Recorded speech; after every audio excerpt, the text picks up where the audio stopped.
I'll be better. I promise I'll be better. Rose Byrne delivers the performance of her career in If I Had Legs, I'd Kick You that comes to us from actor turned filmmaker Mary Bronstein, who plays Dr. Spring. No Springs! Woohoo! Anybody that gets that reference, I absolutely love you guys. Anybody that doesn't, you are so fucking confused by this particular intro.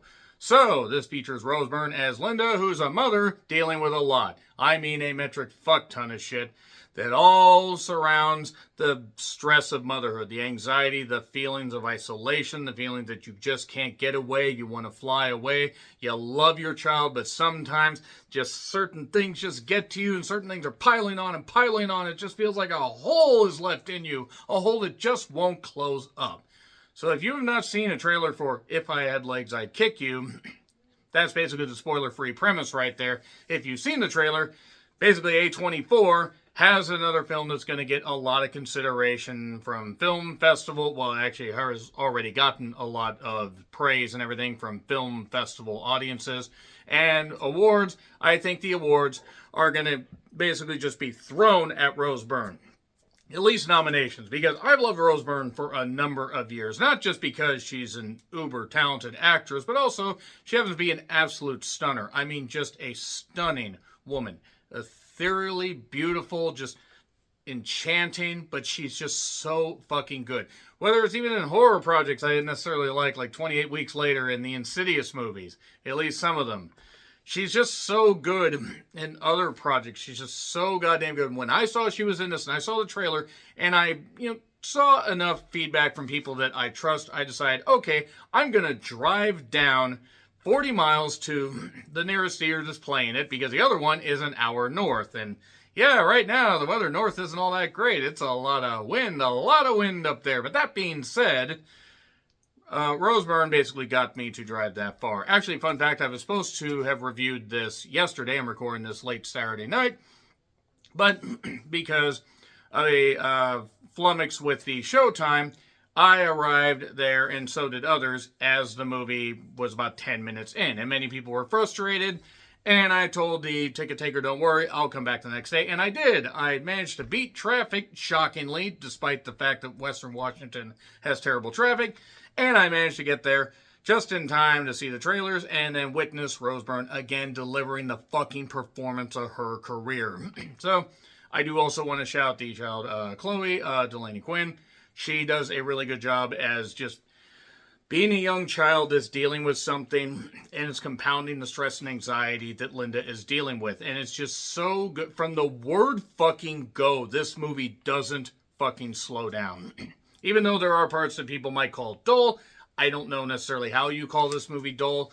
It is an incredible allegory and, a deep dive into motherhood and just the stress and just dealing with all the stuff and everything. And I have such respect for women that are willing to not only put their bodies through incredible changes to have a child, and that's the thing, it fucks with the body chemistry so goddamn much, and Rose Byrne captures that perfectly. I do have to also say that ASAP Rocky is in this as James, and I understand he's a rapper. I think with a name like that, you almost have to be.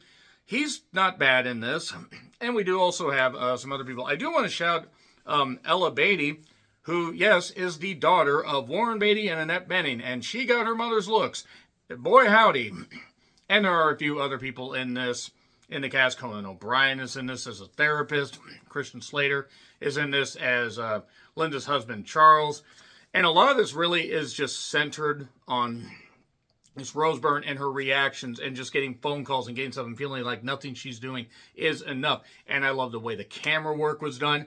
We're zeroing in on Rose Byrne's face, which is never a bad thing, but also the fact, the stress, the anxiety, the pouring of emotion from her eyes. It's great. Mary proving that she's not only a capable actress, she's great as Dr. Spring. She's also great as a filmmaker. And this is right up there with Sorry Baby as far as heartbreaking shit that you will see that involve, women in the lead. This is fucking incredible. Just absolutely fucking incredible. I loved it. I had a great goddamn time with it. Even some funny moments involving something I'll talk about in the spoiler section that I laughed. I was the only person that laughed in the theater. And I think people were looking at me wondering what the fuck was wrong with me. A lot of things are wrong with me. But I do also want to shout Danielle McDonald, who plays a character, Caroline, that factors into a few things I will talk about later on. The sound design is great. It's very creepy. There's some great cinematography, some great imagery as far as, mothers needing just some time away, just a minute away, just a way to unwind, that kind of stuff, and they can't get it. They feel like they can't get it. That's the thing. You have to take care of yourself, but mothers juggle so goddamn much. And I mean, yes, there are the single dads that juggle a lot too, in case the mother's not in the picture for whatever reason. But this is about a mother, by the way, that is married and is dealing with a lot while her husband's away on work, and actually is away on work, by the way. That's not a euphemism for cheating. But there's just so much good stuff here. And again, Delaney Quinn, great as a child. Very, very good. This young lass has a bright future. She wants to stick with it. And the thing is, it's just centering on Rose Byrne and just her reactions and everything. It's so incredible. So goddamn good. I really had such a fucking wonderful time with this. Even as stress-inducing as it was. I felt the anxiety pouring out of the screen. And there was just so much good stuff. There was so much dark comedy.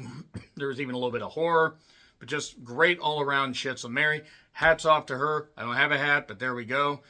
But yeah, great cast. Just great stuff all around. Check it out in theaters if it's in your area. It's getting a limited release. Might get a little bit of a wider release depending. But anyway, 3, 2, 1, and spoilers. So we open with some weird images and stuff like that. It almost looks like we're going into some kind of weird hole and some kind of weird stuff. And then we see Linda, who is taking care of her daughter, who seemingly is on almost a dialysis-like thing or changing out a bag. Something that's going on where she's hooked up to a machine.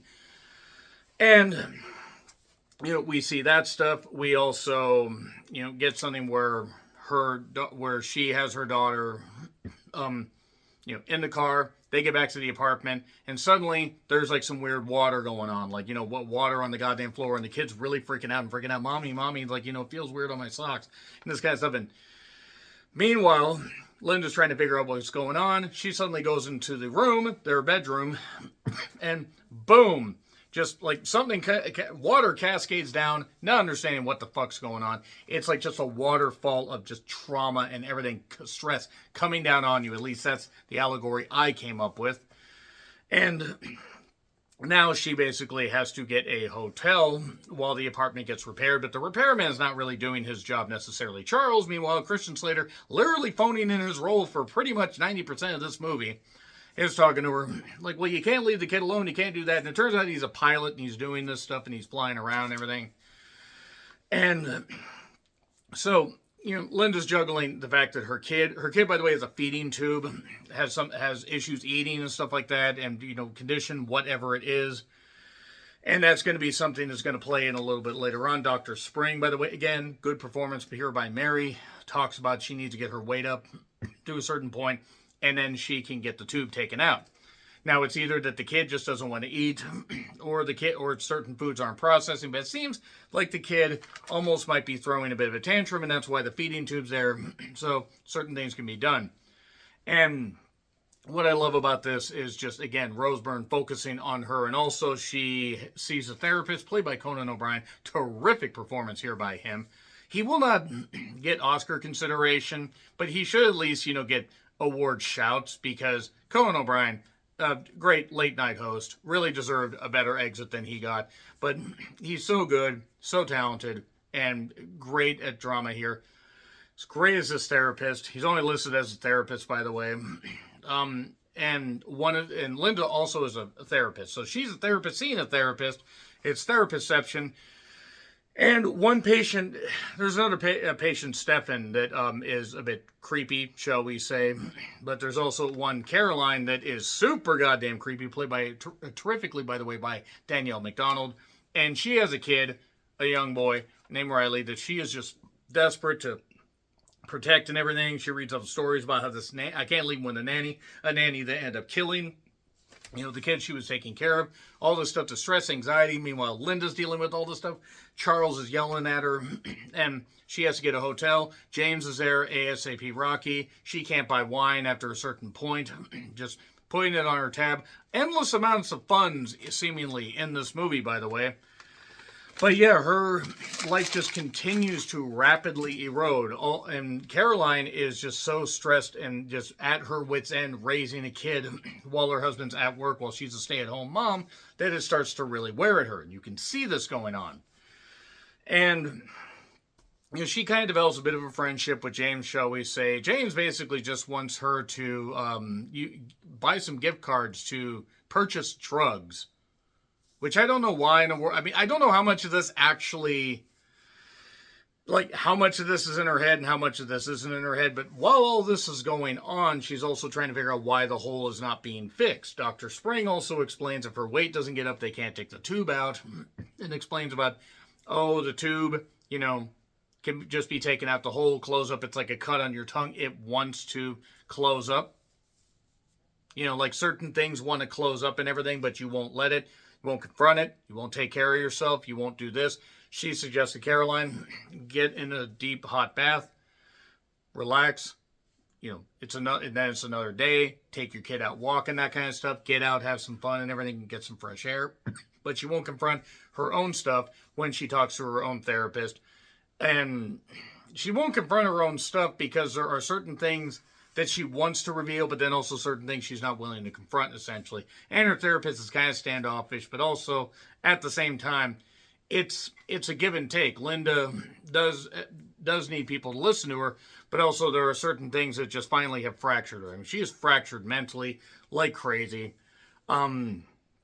She ends up leaving her daughter alone at night while she's hooked up to the machine. She has to change out the bag, put the formula food, whatever the hell it is in, to try and get this stuff. Dr. Spring is trying to get her to go to a family therapy thing, so to speak. And the theme of it is, it's not your fault, but every mother feels like it is their fault because no matter what they do, it's not good enough. And it really is stress-inducing. I mean, this would be very, very stress-inducing for any mother. Say, if you're a mother or you happen to be, the husband to a mother, like, if you and your wife have kids, you might have an appreciation for all the shit that she's gone through.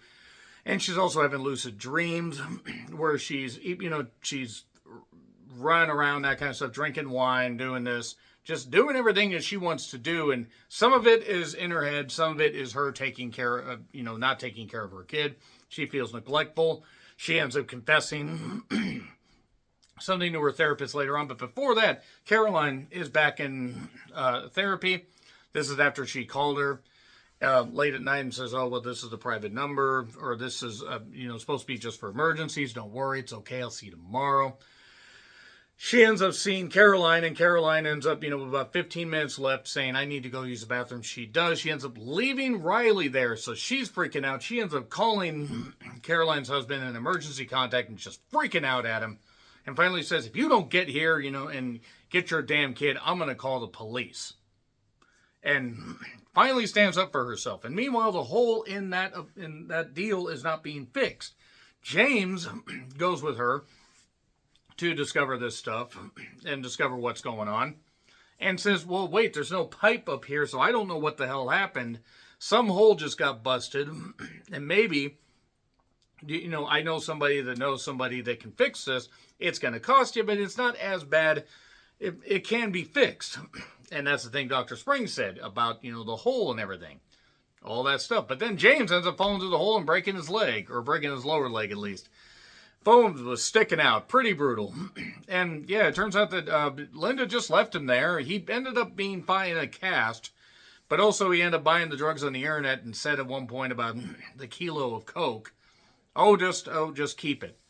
Now, she also has been saying that she got a babysitter and mentioned that James was a babysitter. James has not babysitted that cat, or babysat that child one goddamn bit. Then what he ends up doing is confronting her about all this stuff.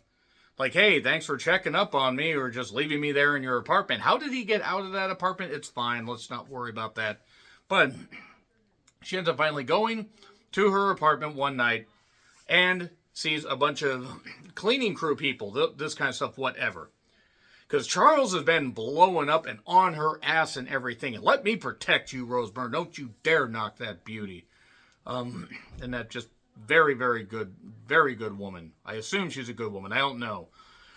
But that being said, all these people are cleaning up this stuff. There's, the hole's been fixed, it's painted and that kind of stuff. And Charles is there, and Charles says, I've been worried and everything. I came home and stuff like that. So, because some of this could have just been how she interpreted it, and some is how Charles came across. But no, you just got to know how to talk to these guys. It's okay. Don't worry about it. It's fine. It's fine. It's fine. And then they end up going back to the apartment, and she has left her kid alone once again, because just before this, she ended up finding Caroline in the hotel, or in the hotel lobby. Caroline had sent her something, a clip of Andrea Yates. Google Andrea Yates, kids. I'm not going to go into it. It's pretty damn disturbing, but that's kind of how, some mothers probably feel. Not saying it's right, I'm just saying that's how they feel. And so the stuff with the kid, the stuff with the therapist, just the stuff with Stefan being a creep and imagining Rose Byrne kissing him. I think imagining Rose Byrne being that close to you would be wondrous, but still, all the stuff that she's going through, and Ella Beatty's Katie just being, this just kind of stuck up, girl and everything, really does look so much like Annette. I mean, it is frightening. Frightening in a good way. But that being said, so Caroline talks to her, says, you don't understand, you don't understand. And she finally just slaps Linda, and runs off. Runs off onto the beach, all this stuff. Oh no. She disappears into the goddamn night. And then all the stuff that I mentioned about Christian Slater. She talks to him. They get back to the goddamn apartment. The apartment. And then they get back to the hotel. And then we basically end up getting a guest here that ends up showing up, essentially, to just basically bring this whole thing to a close, where basically the dad is wondering, how could you leave the daughter alone? Oh, there's James. You told me he was the babysitter. And I was telling you this before I started this review. But James is like, I'm not the babysitter. What do you mean? It's like all this stuff. You can't leave the kid alone, because what she did before, she had decided to pull the tube out after freaking out at that family therapist thing, or that family therapy deal, where it's not your fault. So she pulled that tube out and everything, and the kid is all right. Oh my God, the kid's all right? The kid even said at one point just before this, I'm sorry, I'm not better, Mommy. Please don't be mad or sad. That's fucking heartbreaking, isn't it? Isn't it? So she had pulled the tube out, all this stuff's going on, and finally, she's had enough. Charles is getting upset, or James got upset. James like, I'm not involved in this. Charles got upset. How could you leave our kid? How could you do this? And then eventually, she just ran off into the beach. Ran off. Just did this. Couldn't take it anymore. And ran and tried to run into the waves. The waves pushed her back. Ran into the waves. The waves pushed her back. Ran into the waves. The waves pushed her back. And then, basically sings a song about, pour yourself, a spot of tea, a cup of tea and everything. And it's a 1979 song that you'll get. I'm not going to spoil every single thing. I've bounced around a whole bunch. But it's a song she sung to her daughter, and then she sings it to her here. Meaning the daughter sings it to the mother to bring the mother back. And Rose Byrne ends with, I'll be better. I promise I'll be better. And that's the thing. We really need to appreciate our parents, especially our mothers, for the fact they gave birth to us and stuff like that. So you don't need blood to be family, but at the same time, if your blood kin is raising you right, you need to take care of it. You need to appreciate them and make sure they know you appreciate them. And that ends right there. We have waves crashing, stuff like that, and it's a beautifully told story that it reaches a crescendo, like a big old wave crashing over you. And Rose Byrne was tremendous. I absolutely fucking loved how great she was. She needs at least a Golden Globe nomination. A+. This is gonna be up there on my favorite films of the year list, because I fucking love this. Just absolutely love this. So A+. Agree, disagree, what I said, like, share, subscribe, Twitter, Letterboxd, Blue Sky handles in the description. I'm John Rentlin, and until we appreciate our mothers again, which we always should do, happy trails to you.